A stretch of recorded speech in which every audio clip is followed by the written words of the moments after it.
What's up, guys? Welcome to gwhisky. My name's Jeff. Now, this is a channel where I offer my thoughts and opinions on a specific whiskey, and if you stick around to the end, I'll be giving it a score as well. If that sounds interesting, hit subscribe down below. And with that out of the way, why don't we jump into our review? Today, we're looking at the Glen Scotia Victoriana. Stick around.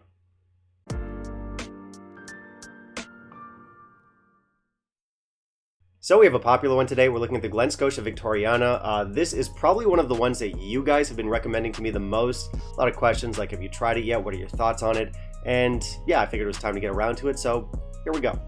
Our Victoriana here is a no age stated expression. It came out back in 2015. And while Glen Scotia does have quite a few hits, I would say that this one is particularly responsible for generating a lot of goodwill towards the brand.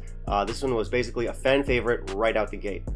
This was matured in ex-bourbon barrels, then separated up. 30% of it went into ex-sherry casks, more specifically PX casks. Then that remaining 70% went into heavily charred American oak barrels, before being bottled at cask strength. Now, I don't have the best history with this whiskey. This is actually the second bottle that I've owned, and it actually took some convincing from you guys for me to pull the trigger on this one. The first bottle that I had was not to my taste. It had a set of flavors that I didn't enjoy at all. And that had me confused because how come I didn't like a whiskey that was so well regarded by so many other people? Now, of course, I don't have to like what other people like, and I don't have to like what's popular. But usually when something is as popular as this is, I can at least see what other people see in it and kind of appreciate where they're coming from. And that wasn't the case with this one, which baffled me. But now, having come back to it, having had a second bottle, also sampled from a few friends who have their own bottles, I can only conclude that that first bottle I had was just off. Now, I have no idea how prevalent that issue is, but yeah, my first bottle was very different from what I've got here. That may not be a big deal, but just be aware there might be some inconsistencies with this release. Luckily, my experiences with this bottle have been much better than my experiences with the last one. What else? This is called Victoriana. It's meant to harken back to Victorian times, the good old days with measles, cholera, child labor, heavy industry, and apparently very good whiskey. Now, I don't know if this recipe is actually based off of some old recipe from the distillery, or if it's just marketing fluff. Could be either. Anyway, to recap, we've got a very popular release. This is often considered the best of the core range. We have an interesting production process with sherried elements, and we have some heavily charred American oak in there. This one comes in at cask strength, so it sounds like an interesting whiskey. So why don't we hop into a review of this one, see what it's all about, and in the meantime, if you can kindly leave a like down below, that'd be greatly appreciated. So we do have some nice specs here. This one has a hefty ABV of 51.5%. It's going to be non-chill filtered, and our color here is natural, which is good to see because Glen Scotia often uses colorant in their core range, but luckily not for this one. So everything's looking good. Tinted bottle here, so we can't make out the color of our whiskey. I do like the bottle design. I think it looks nice. It's different from the rest of the core range. I guess they're going for a more traditional look, you know, Victorian style to match the name. We got a simple design here. I do like the label. It's distinctive. It's not amazing, but it's nice. So presentation score 3.5 out of 5. Good info here. It tells us non-chill filtered and naturally colored on the back. We also have a marketing blurb back here with some basic tasting notes. I do like the old-timey label on the front. So yeah, good look, distinctive from the rest of the core range. Looks nice on the shelf. Let's try our nose. Burnt caramels and honeys in here, white wine, some wood spice, some roasted nuts, some earth, table salt, cracked peppercorn, pineapple, brown bread, fresh orchard fruits.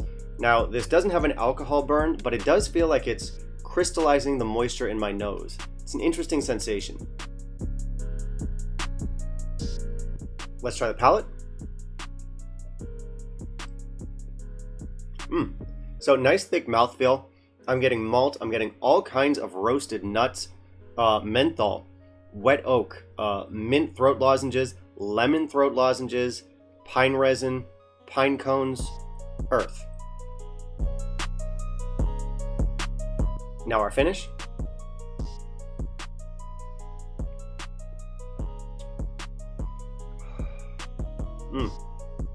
Roasted nuts, mango, pineapple, papaya, char, black pepper, dark chocolate, cinnamon, musty oak, lemon lozenges, and a little bit of soil.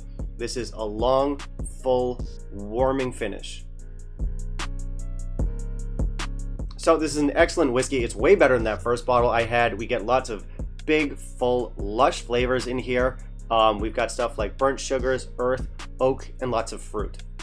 Honestly though, this isn't a whiskey that I find myself picking apart or wanting to pick apart. I'm not like isolating specific flavors and saying I like this here, here, and here. What I like most about this whiskey is just the way that all of the flavors seem to come together. So basically this is best approached as an amalgamation of flavor. All the individual flavors in here seem kind of interwoven or interconnected. There's like a oneness to everything here. So for me at least, it doesn't lend itself well to a detailed breakdown of flavor. But that amalgamation of flavor creates a sensation of fullness. So every sip in here is loaded with flavor, but it never overwhelms. This is a gentle giant of a whiskey. It's got plenty of heft with no sharp corners or rough edges. And I'm not sure if it's marketing and the power of suggestion at work here, but I do get a bit of an old school charm to this stuff, especially in contrast to the rest of the range, which to me tastes very modern. Ultimately, this is just a good whiskey, and in a very unscientific breakdown, here is how I would describe it. I'd say it's full, it's rich, it's unique, it's satisfying, it's balanced, and it's Moorish. I love this stuff. So obviously I've completely turned around on this bottle. Not only is this way better than that first bottle I had, I genuinely think this is delicious stuff.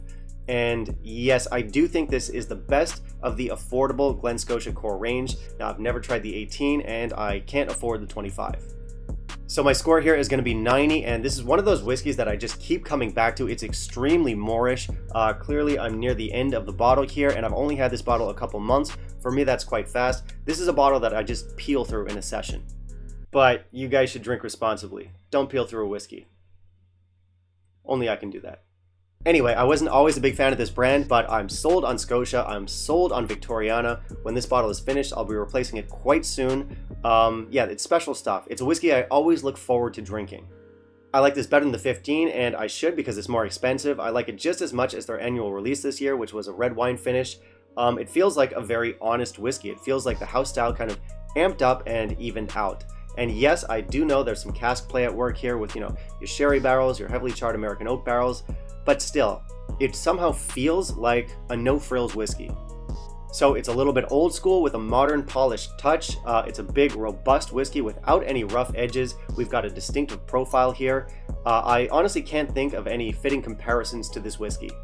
Nothing quite like this on the market. I can't think of anything with similar flavors. But yeah, it's a great whiskey. Definitely one worth picking up if you haven't tried it yet. Not only that, I do think we've got some good value here. So this is not a cheap whiskey, but I do think it's good value considering everything you're getting. You're getting a lot of flavor with this. You're getting a lot of personality. I do think it's worth the price bump over the 15, although the 15 is also great bang for buck. So easy one to recommend. I think the price is fitting. I think it beats out a lot of similarly priced age-stated whiskeys. I think it beats out a lot of similarly priced cask strength whiskeys, what have you. It's definitely a standout within its price category.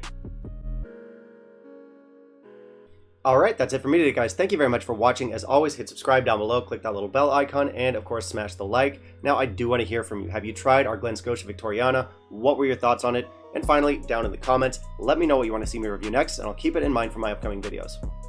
Bye, guys.